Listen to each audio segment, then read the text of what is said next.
Weekly wrap up.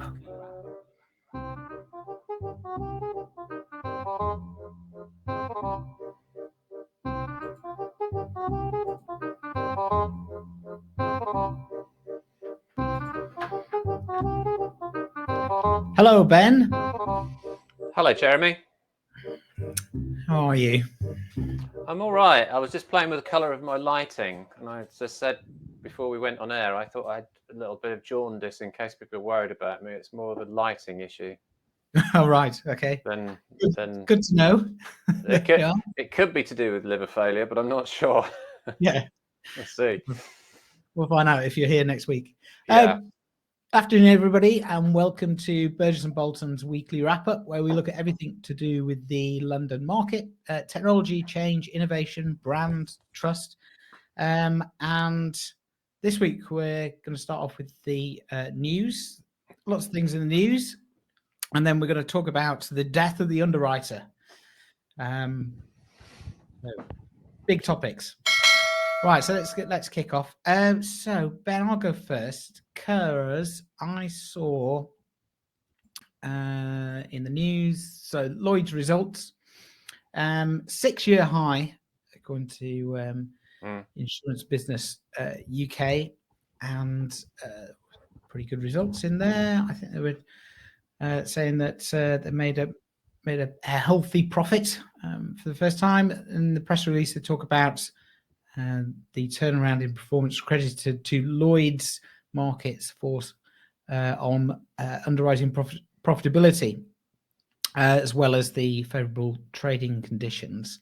And I'd have put those two the other way around, but anyway, yeah. Yeah, and that's kind of what I was going to say, really, because I think you can't look at this over a kind of a 12-month period and say, okay, in 12 months suddenly, the problems have been fixed, and we're on a road to these types of results coming in. I think if you look back to, if you take it as fundamentals, the price is a function of capital. So the amount of capital in the market will then dictate the price. And if you look at the 2018, 2019 results that were really poor, and then the Decile 10 initiatives that came in to try and correct that, that was quite some time ago. And I think you're probably seeing that you're reaping the benefits of that now, but that's not a quick turnaround. And like you say, Ben, I think the favourable trading conditions may have played a bigger role than the active. I mean, I think if you ask and certainly if you spoke to the brokers, and I have been speaking to some of the brokers this week, I think they'd say, no, this is mostly to do with, and I mean senior people, this is mostly to do with the fact that the market has shifted to a harder market, and the uncertainty in the world, increased risk, systemic risk, which we'll come on to later. All of these things are driving prices up. So I'm pretty sure that some of the Decile 10 stuff obviously had to be done, and it made a bit of a difference. I think it was a shorter term difference, though, almost, as opposed to Lloyd's taking all the credit for that, which is I don't blame them for doing that. Anyone would. You wouldn't want to downplay your own role in these things. But there's the press around this has also been that, there's a lot more things as well that we need to look at and to fix in this market. There's a talent crunch going on at the moment, and there was a really good article by the Insider about just how expensive it is getting for talent. It's off the scale for underwriting claims and others, simply because the market hasn't looked ahead and thought about it. So this is good news. It's nice to know, but let's just really hope that there isn't that complacency. But I'm hearing that there is a bit of complacency. Underwriters patting themselves on the back and how great we are and how brilliant we are. We've hit our targets. And this isn't just brokers. This is also in insurance management as well. So we've really got to get people out there and to wake up to that now. While we've got this bit of profit, let's fix some of the problems while the sun's shining, as opposed to being this reactive market. Yeah, agree with that. And we'll just have to wait and see what happens. I think if you look across the road to kind of reinsurance, and the amount of capital that's flooding in there, and they haven't seen the same results as we've seen in insurance. I think that kind of ebb and flow of capital movements, kind of to your original point, kind of the weighting of those two sentences probably needs to be flipped. It's about the hardening market rather than initiative. Yeah, it's a nice step on the road, isn't it? To see that the market is in the black. Yeah. But it's an 11% hardening of rates over that. So if your COR was at, and I really don't want to talk about COR that much, but if you were 105, you'd be at 95-ish, so you'd be making decent money at 95, which quite a lot of them are reporting in at. But it's a big shift. It's a big shift, and it covers up a lot of sins underneath that are still going on. And I don't think I think Andrew McKee, one of the friends on the show, has put this very well, that it's endemic that the market does do this when the prices go up, is they pretend almost that everything's okay and there's no fundamental things that need to be changed. But we'll come on to that. We will. I nearly gave you a klaxon, Ben, for a 3-letter acronym on the show. I didn't have it loaded up anyway. I know. We'll have a bell instead. Right, let's move things on. So you can't. Just incredible, this next story, which is not really to do with insurance, but it's just to do with business and running business. And this idiot, P&O Ferries boss Peter Hepplethwaite. I mean, I couldn't believe what I was hearing on the news last night, what he had actually said. And I'm sure everybody knows, but he basically admitted to breaking the law for not consulting the unions. Now, I just clipped this quote from him because I think it also shines a light on the decision-making and the kind of arrogance that not just him, but the whole board showed. And it also harps back to something we talked about when the European Super League was touted, and we talked about groupthink. So in this statement here, it was our assessment that the change in order, sacking people was of such magnitude that no union could possibly accept our proposal. So we just went along and did it.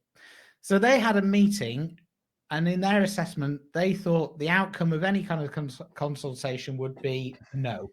Well, a consultation is a two-way dialogue, as far as I know, rather than, hey, Ben, will you accept this? Yes or no? It's, we're in trouble.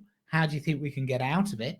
Yeah. And it's unbelievable. I'm actually embarrassed to be a business owner today. It's such it's terrible because what it does, and the chair of the CBI was on this morning and did put it quite well. He said, look, the law is one thing, and it's nice to have the law and backing, and obviously to some extent businesses always need to decide whether they go with the law or not and break it, and then they accept the consequences. And this is what, to some extent, this is. But this is such a one-sided view of business that has absolutely nothing to do with what business should be about, and is generally about, to be fair, which is doing the right thing.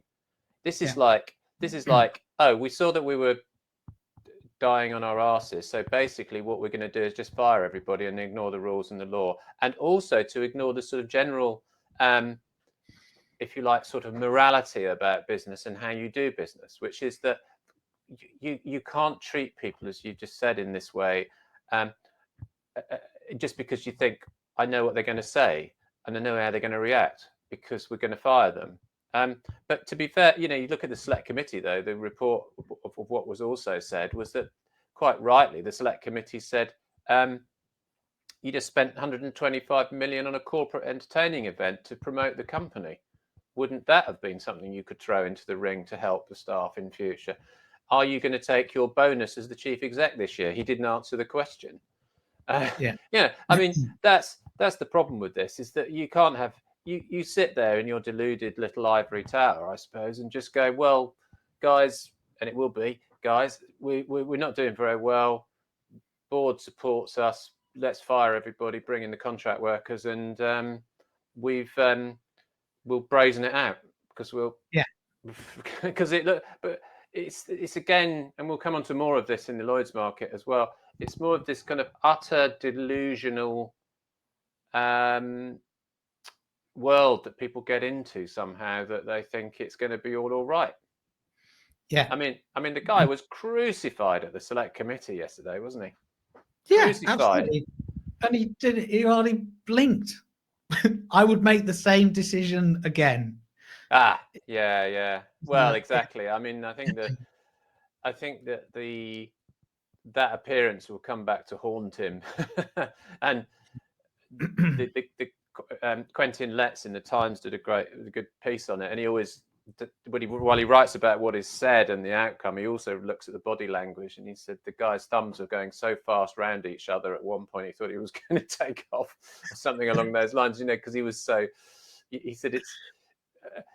And I think the end of it, yes, it's so atrocious that everybody, even government ministers are saying this is just appalling. What were you thinking? No, there were audible gasps in that select committee when he was speaking. It was like, and they must have heard some stuff, but man, he just beggars belief. But yeah, it's worth watching. Yeah, so dear. It is worth watching. And it also kind of feeds into our next story. So last week we talked about Atrium and the fine, and there was a lot of headlines around the fine, and we actually said it goes a lot deeper than that. And it has caused a lot of backlash in the media. And this quote from Warren Buffett is was run for the P&O story as well this morning on the news. But yeah, it applies for Atrium as well. So you've picked this one out, Ben. Yeah, I have, because I think this is a good article. There was another one in this is the Insurer in full. It's a really good article, and it picks out the right things. But it's also I think you can go wider than this. And I've written an article which I'll talk about. Or we've written an article, but not so it's just me. It's on the Insurindex site, and it's about really our response to what this means in brand terms for the market as a whole. Because I think, while this article is great about the eye-watering fine sides of that, maybe it's not eye-watering when you look at it in the context of what they make and the damage in the whole market. And that was the line that we wrote, which is $1 million enough to cover all of that collateral damage? So my clear view on this is that Lloyd's has clearly taken a stance, and what everybody would acknowledge is quite a stiff fine, and also a PR initiative, let's just call it, which has caused a huge amount of newsprint, if that's still a phrase we could use, around the world. And so what are the consequences of that? Well, I know from experience the consequences of that are severe, because they are, once this is out in the press, this becomes the benchmark of the industry. This becomes the interesting story that wasn't previously there about the boring old insurance industry. Someone at the FT said to me a couple of years ago, it's really hard to get stories about commercial P&C insurance because it's all boring, and all the other journalists just want to write about is quill pens and being old-fashioned. Now they've got a great news story, and this is going back to the consequences of the original Bloomberg story. That expose. Did the market react to that? Did Lloyd's react to that? Did anybody really take that on board? And I'd argue not really. They did the culture survey. They've got all of that stuff. But I think they've got to now start to think about who are the members of this club and who have we got in it, and what is the brand value, if you like, of this whole market. And not look at things in narrow isolation. I think that's the same delusional behavior you have with P&O, which is the decision made in the room seems entirely rational when you're sitting around as a group of 5 or 6 people, until you get out into the wider world. And I think these people need some serious advice at all levels about how PR plays out in the world, beyond the issues of the the actual issue at the heart of it, whatever that is. There are transgressions all the time in business. There are things that go wrong. It's part of business. It's part of life. Things go wrong. People go off the rails. People lose a lot of money. Fail IT systems, scandals, all sorts of things. But you can manage it massively better than this is being managed. And I don't mean manage it to brush it under the carpet. I mean manage it so that we all come out better for it and we focus on the right things. So my final point is the fine in and of itself should not be the destination or the end point of this. That's only the start of what we're going to do in this market. And I don't think there's enough of that really, which is, there should be a CEO summit or something around what's our reputation and why does it matter? Yeah. I think that's right, and it's I saw there was a lot of activity on LinkedIn.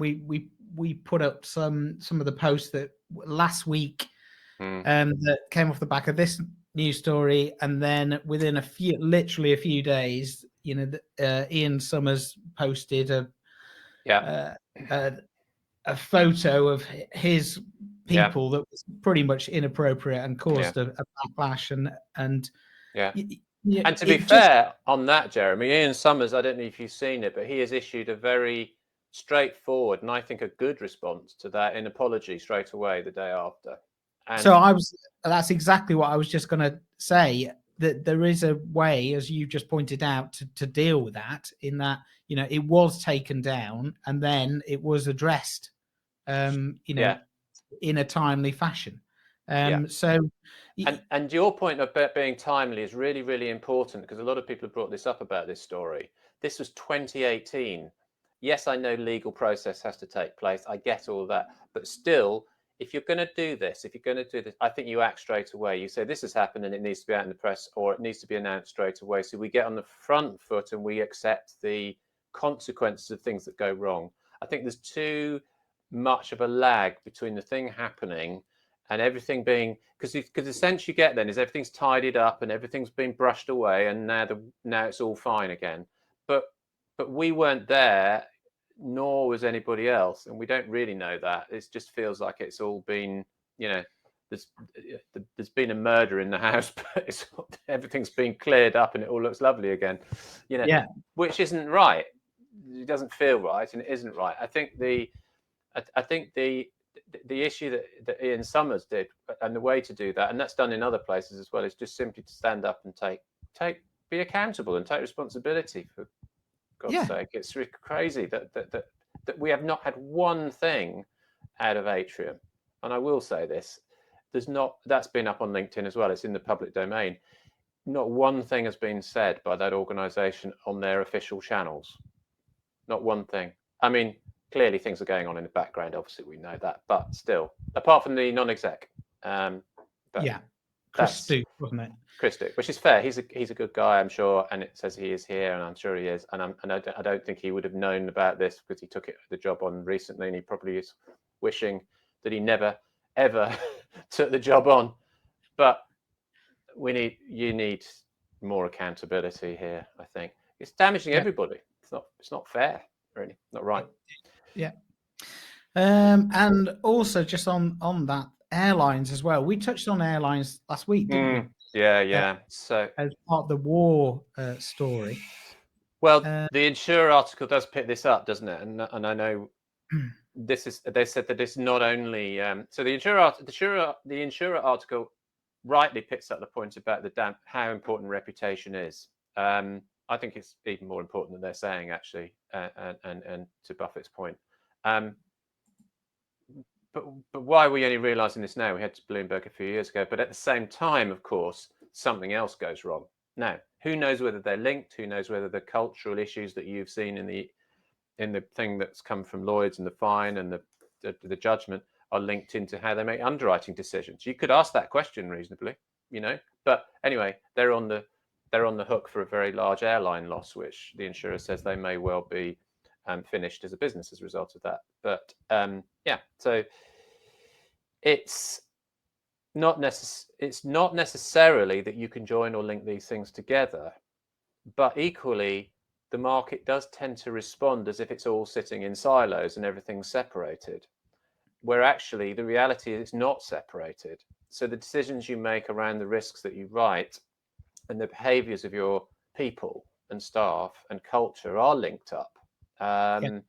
That they do link, and then outside and inside, people create a narrative about that, which is it good or bad or not? And that's how we all as humans judge these things. So it's a shame that this really difficult issue around airlines, which I think we're going to hopefully have Bruce Carman coming on to talk about, give us a bit of a guide to that, which will be really interesting if he comes on in the next couple of weeks. Because I've had a chat to him about it, and he really knows his stuff. As to what do we learn from this, and what do we, clearly we can say rationally these things don't necessarily link up, but we want to look like a grown-up professional market, and we want to look like we're not getting drunk while we're making terrible decisions, basically. Yeah. But this is a huge loss, and so just to say on the issue itself of the airlines, of the certainly the feedback I've had in the market, and this is only based on feedback, it's not based on any factual evidence or technical knowledge, is that the way that the leasing is arranged and the policies are worded is that generally speaking, these would be triggered losses. In other words, the airplanes were confiscated and effectively stolen, and that's that. There is a loss triggered, and that will have to be repaid at some point. But there are also these comments in the press to say that this will be there'll be a lot of litigation and legal pondering over this. Now, the part of the problem with the last bit of that is obviously there's a lot of interest in various parties to have a lot of legal pondering, not least the lawyers, but also the insurers as well who are involved. So I don't know whether we know that. Back to my thing about we don't know the future. I don't know that we know that there's a lot of legal pondering, because I'd have said that surely if it's a straight triggered risk, there should be some paying out here to the people who've lost the aeroplanes. Isn't that what insurance is supposed to do? Rather than a narrative about, well, will the insurers take 6 or 7 years to try and wriggle out of this? So again, the narrative's not going. We could ask Bruce about this. The narrative's not really going necessarily the right way in the press. Yeah.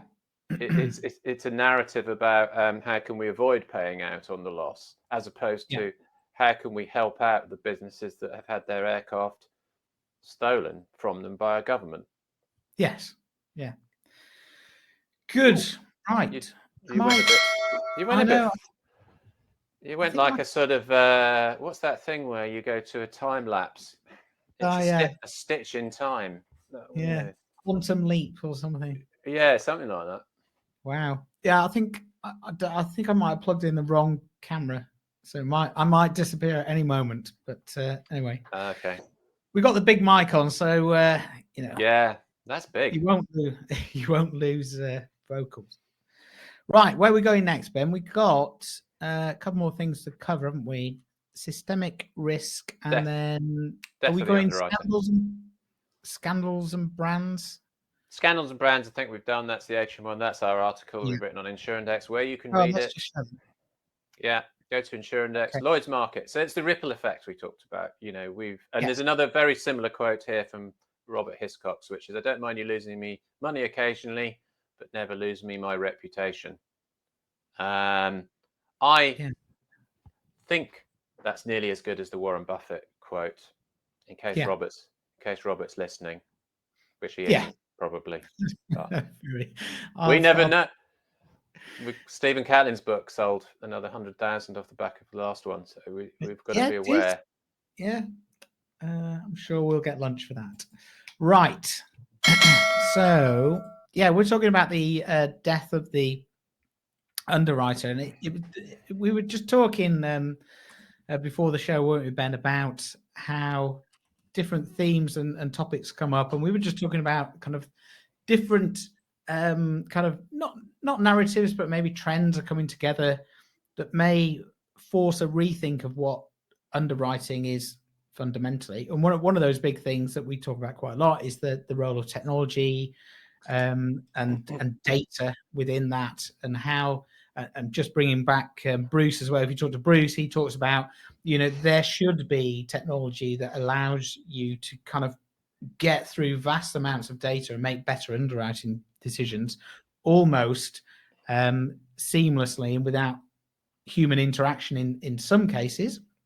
And I think there's also kind of a point around kind of where do they add value now if we're moving to a more digitized environment where computers can do this a lot faster and better.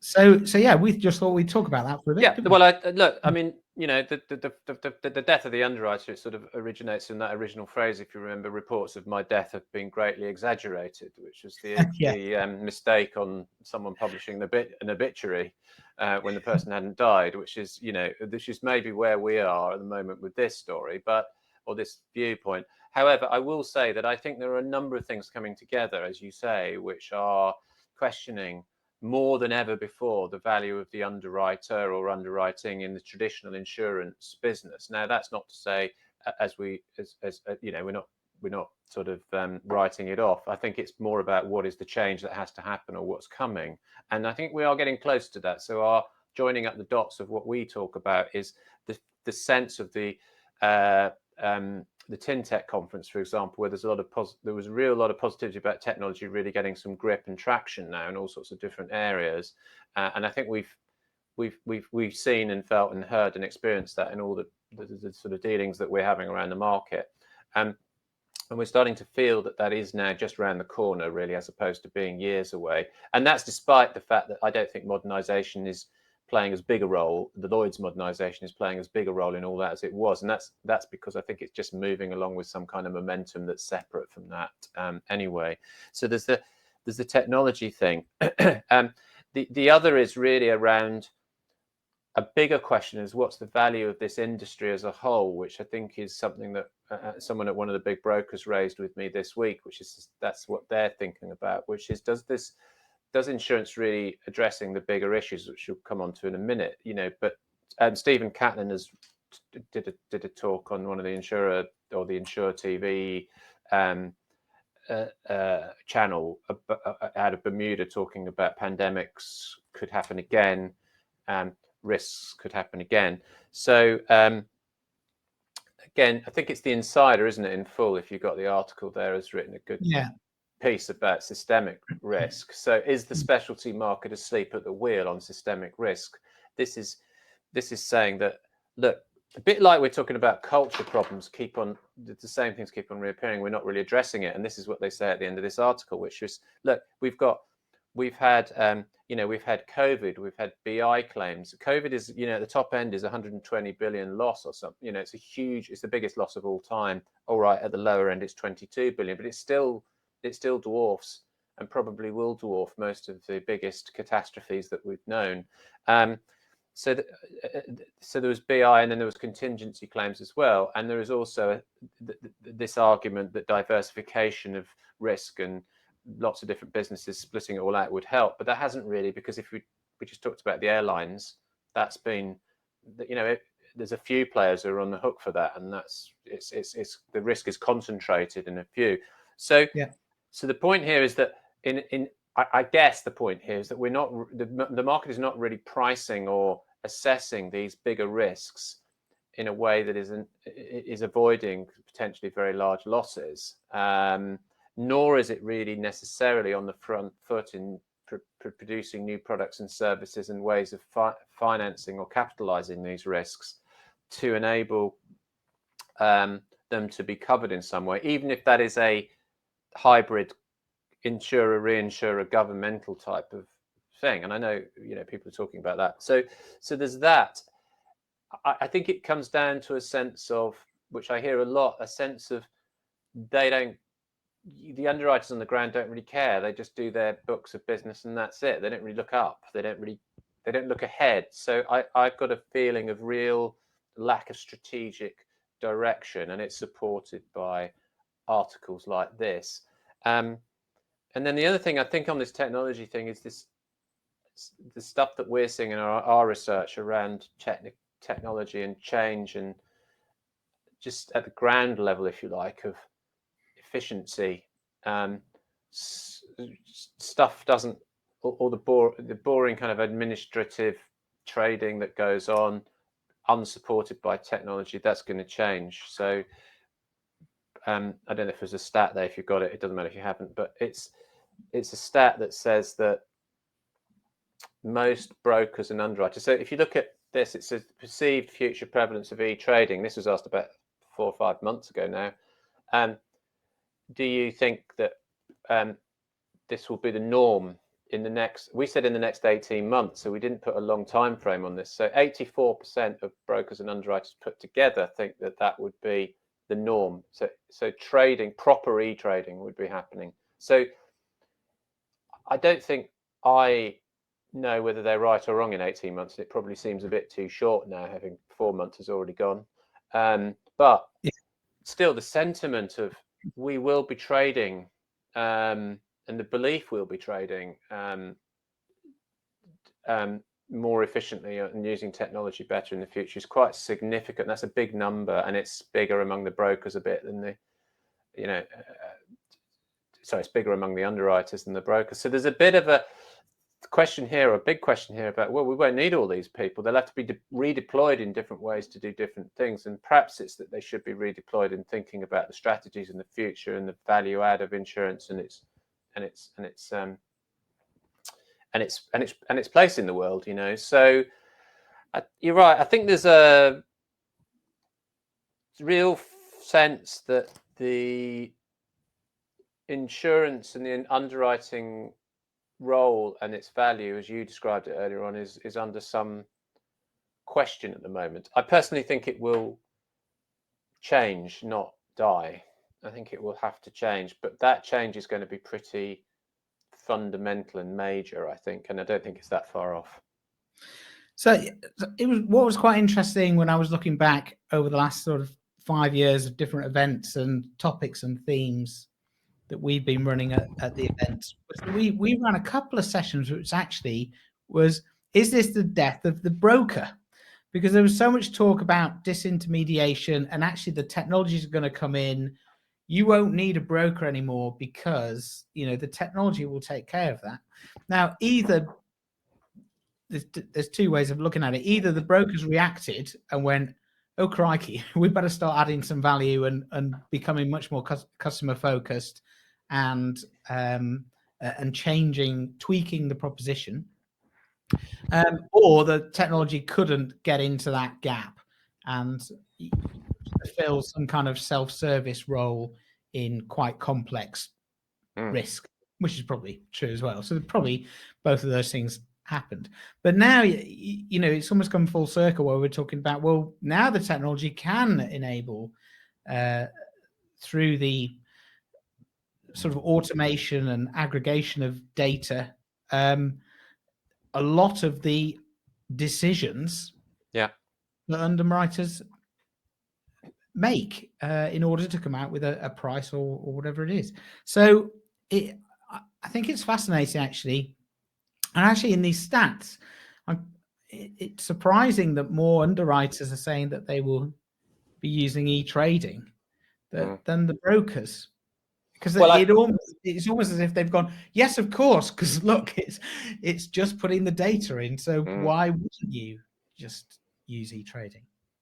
Yeah, I agree. I think it's interesting that it's there's not that much difference, but at least it's at least as big as the brokers, and 40. The biggest one is the strongly agree. So nearly half of those underwriters are saying, I strongly agree that we will be trading. Now that's because I think in organizations, in carriers, the cost pressures are much greater. And that's my view, is that therefore they say we'll have to be doing it because otherwise it's too expensive to do it the way we do it. Yeah. That is kind of good. But what you really need is obviously, and everybody has said this, is the brokers need to change. But there again, the brokers are saying that they think it will change too. And I've done research where it's fairly obvious that even if brokers are making more money than the underwriters or the insurers, which they are, because we showed the McKinsey data last week, which shows that long-term brokers are much more profitable than carriers. It's about the tools of the trade, and it's about things like attracting talent. And I think it's a different type of competition that's going to happen as this technology starts to get used. And I think brokers will feel under threat if they haven't got it, and that's even the big brokers. So if small brokers come along and say, well, we've got an entirely digital trading force here in our brokers, and it's incredibly efficient and it's quick and it's cheaper.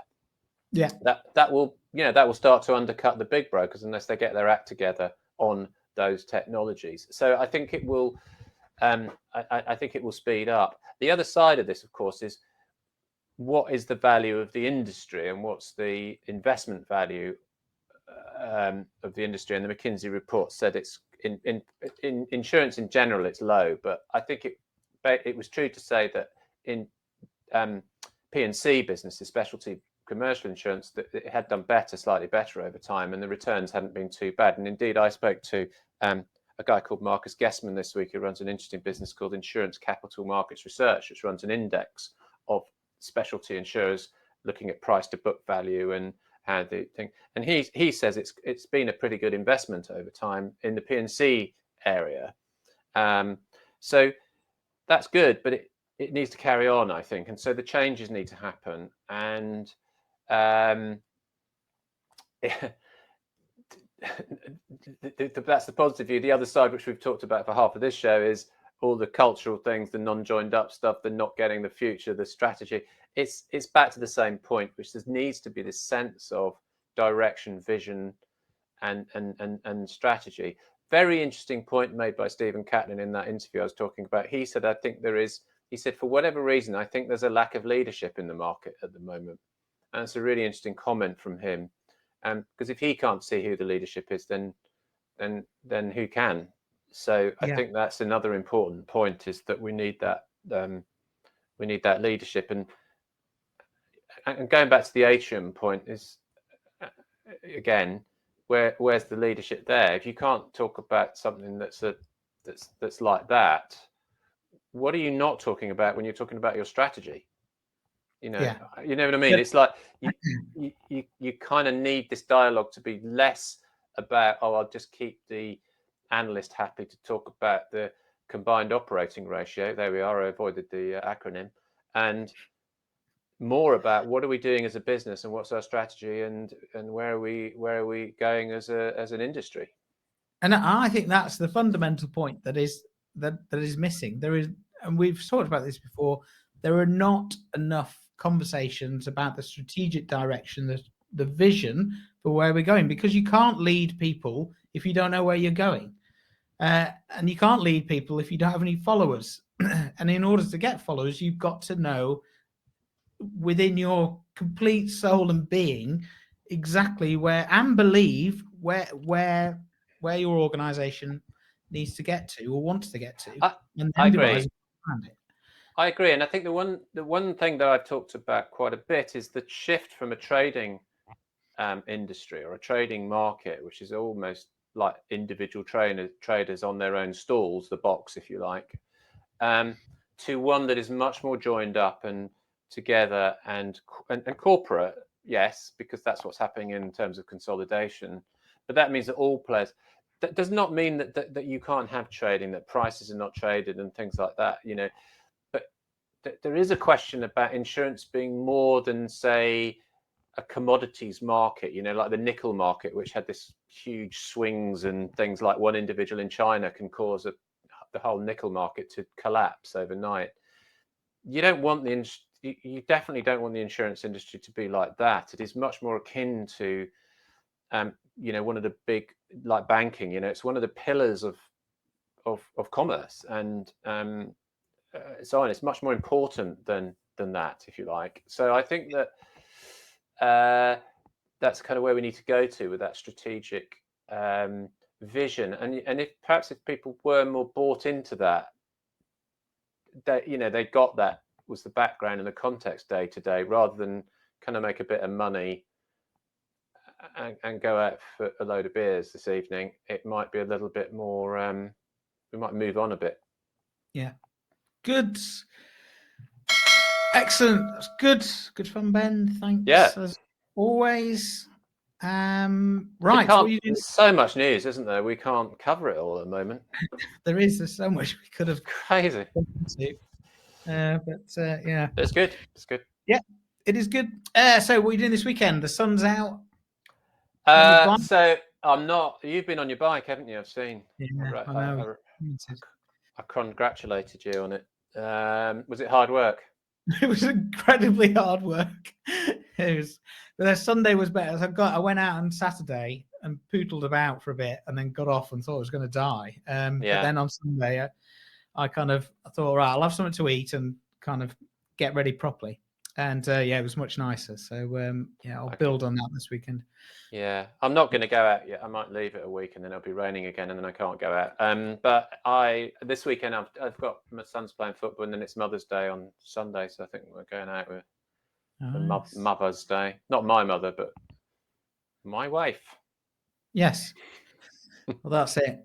Yeah, when you've got kids, you've got to make sure that they've sorted out something for Mother's Day, which you just reminded me about. So thank you. Do that. I've ordered my stuff. Yes, I think I'm all right.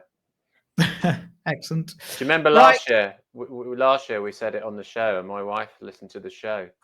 Do you remember? And we thought we didn't have any listeners. Well, we knew. We didn't.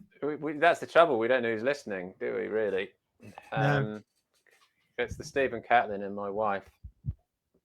just the two of them. I'm just warning you, it could be your wife too before you say you've forgotten anything. You haven't forgotten. You're completely prepared, aren't you? You've been thinking about it for quite a few months, you told me. I have, yeah. And I can't wait for it all to arrive. So, great. And be over. Oh, sorry. Yeah. Very good. Right. Thanks, Ben. Thanks, everyone, for tuning in. We shall see you next week. Have a great weekend. Bye. Bye.